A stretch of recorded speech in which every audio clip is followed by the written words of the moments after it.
Alright, we live. Crooked and shit. Disgusting. Fucking disgusting behavior. What is this? However it is how it is. We live, baby. First live episode. Let's go.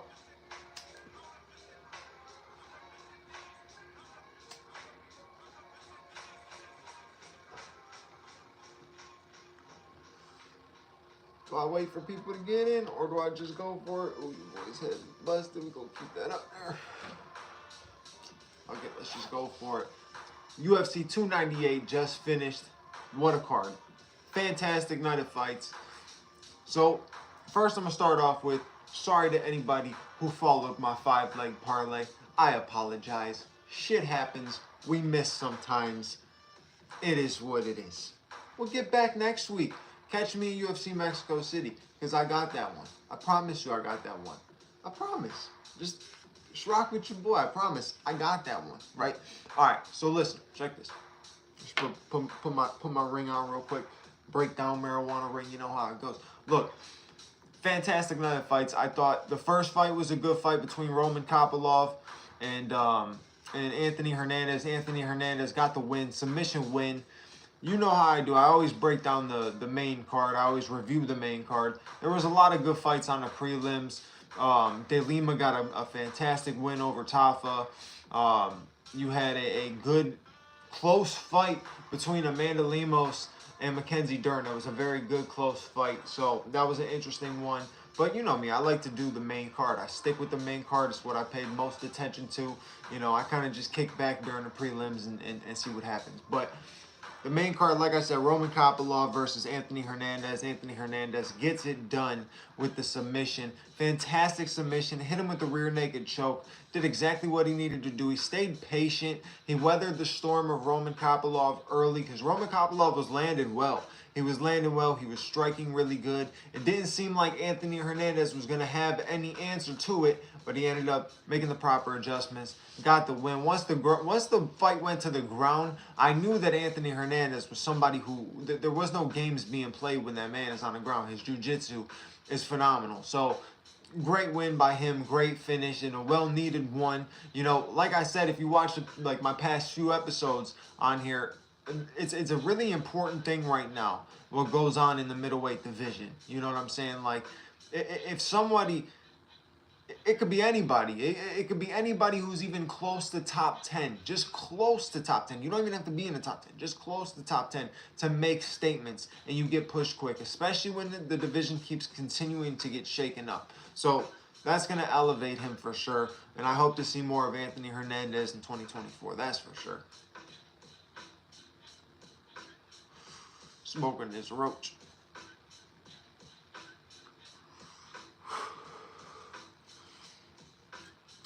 Henry Cejudo, Merab Dvalishvili. Merab was a savage tonight. Look, I'm not a Merab fan. I really am not a Merab fan. I'm not a big Merab fan, but he did his thing tonight. He did exactly what he needed to do to get the win over Henry Cejudo. He did phenomenal, man. He looked like a fucking beater out there, bro. Just continuously shooting for takedowns. Like I said, he was going to shoot. He did. He shot a lot, but he was landing well on the feet, too. He was landing well on the feet. And dude, his pace and pressure is unbelievable. And that's a problem for the 135-pound division. Doesn't seem like anybody has an answer for Merab's pace yet. So I'm curious to see what's next for Merab. Obviously, the title shot makes the most sense. Let's see what happens with Sean O'Malley and Chito Vera next month, and then you go from there. But, yeah, Merab going straight to the title shot. That's the only thing that really makes sense for him. There's no number one contender or anything like that. To me, he is the number one contender. So, unbelievable performance by him. Honestly, that was probably the performance of the night. Like, if I'm giving bonuses out, that's one that I'm giving. For sure, one that I'm giving. How does this whole thing work?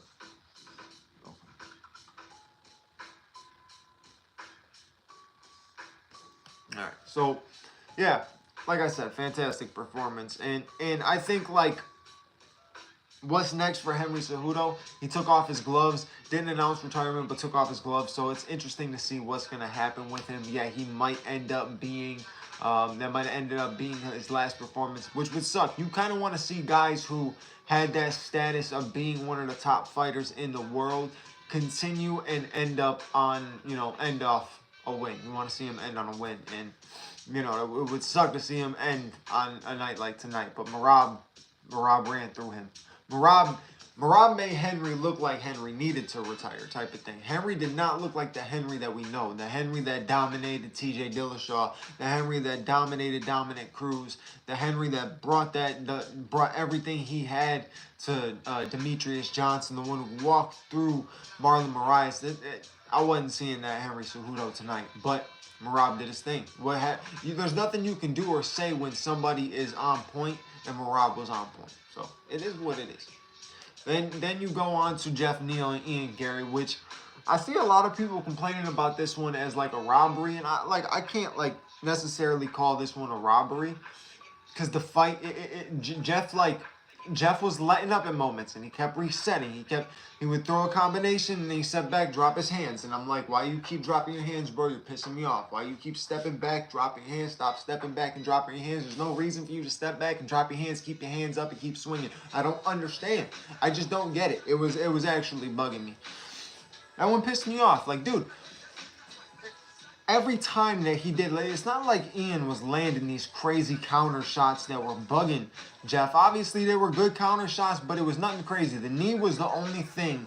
The knee up the middle was the only thing that Ian Gary was landing that was really like a threat. Out of anything that he was landing, that was the most threatening thing. That was the thing that landed consistently on Jeff Neal. To me, Jeff needed to continue pushing the pace. He needed to keep Ian Gary on his back foot.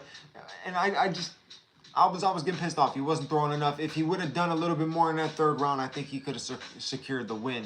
But he was hesitating. He wasn't throwing, wasn't getting enough shots off, and that's what happens. Ian Gary was landing a couple shots, but it was not an impressive win. For this guy to be this next big thing, this next big star, you got to do more than that. You got to do more than that. Look, everybody compares their careers to Conor when they're on the come up. But you look at what he was doing on the come up. He was knocking guys out. He was getting finishes. If you're not getting finishes and you're trying to claim to be this next big guy, the next big thing, bro, you got so much more work to do. You really, really, really got to step it up. Like, his Neil Magny performance was not impressive, and this Jeff Neal performance was not impressive. So I want to see more from Ian Gary. I really do, because I like his style. I think he can be potentially a really good fighter. He's got to bring more than that. But I'm more mad at the fact that Jeff Neal didn't get going in that third round, because then if he just pushed the pace a little bit more in that third round, I think he could have took this win. Because Jeff Neal wasn't doing terrible. He just kept resetting. It was pissing me off, man. Dude, just stand down. Stand down. Fight your fight. He kept resetting, and that was one of his downfalls. Anytime that he would throw something that landed and had success, he stepped back and reset. I don't know. I'm not the fighter. I'm just the guy that breaks down the shit and reviews it. But that's just how I feel. He shouldn't have been resetting as much as he did. But moving on to the co-main event, fantastic fight. 100% fight of the night. Rob and Paulo put on a show. They did their thing. You got to give props off to Paulo Costa, because having that long layoff, being able to go 3 rounds with Rob Whittaker, doing his thing. He rocked Rob with a beautiful spinning kick in the first round, right at the end of the first round. If that was a little bit sooner in the round, that could have been a problem for Rob. That could have been a true problem for Rob, because he wobbled him. He had Rob on skates, and that's when you see Rob get wobbled, man, it always worries you. That one had me worried. But overall, Rob recovered. Came back in round 2, started doing his thing, was getting some good shots, landing good shots, mixing it up well. His jab was on point. He was landing good overhands. He was landing good leg kicks. Paulo was landing good leg kicks. It wasn't like a super back and forth fight. It was a competitive fight, and it was a striking matchup, a great striking matchup. But Rob Whittaker got it done. Great to see him back in the win column. I hate seeing Rob lose. I was telling my brother and my dad earlier, like, in a perfect world, you get Rob Whittaker and Max Holloway as UFC champions again. That's just my opinion, but it sucked to see him lose against Dricus. That's the person I did not want to see him lose to, and he lost to Dricus. But he got it done against Paulo Costa tonight. So hopefully we see Rob one more time in 2024. You know, I don't know who you throw him up against. Maybe 2 more times in 2024. You never know. But at least get him one more time in 2024. You know, if there's one more big potential matchup you can make, if you don't do Sean and Dricus, if maybe Izzy and Dricus is next, maybe you do Sean and Rob, maybe Rob and Hamzat, something like that. A big #1 contender matchup. So, great win by Rob. Like I said, happy to see him back in the win column. So, we moving on to this main event. And whoa. Ilia Topuria's hands are nasty. That's all I can say. He was waiting, staying patient, got the KO finish over Alexander Volkanovski, and the new era, the Ilia Topuria era of the featherweight division has now started. Now we have had what?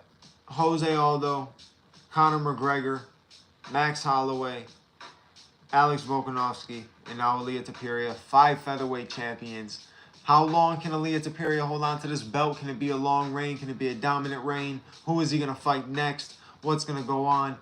I don't know, man. It sucked to see. Honestly, I hate seeing Volk go out like that 2 times back to back. I kind of wish he never would have took that fight against Volk or against Makhachev. But you tried to be great. He attempted to be great. He attempted to do it twice. Second time on short notice, shit happens. You know, but he was winning this fight. He was winning this fight. He was doing well. He was doing everything he needed to do. But there was times where he was throwing that lead kick, leaving his chin wide open. He was leaning back, leaving his chin wide open. There was just way too many moments for Ilia to find a shot. And Ilia was waiting.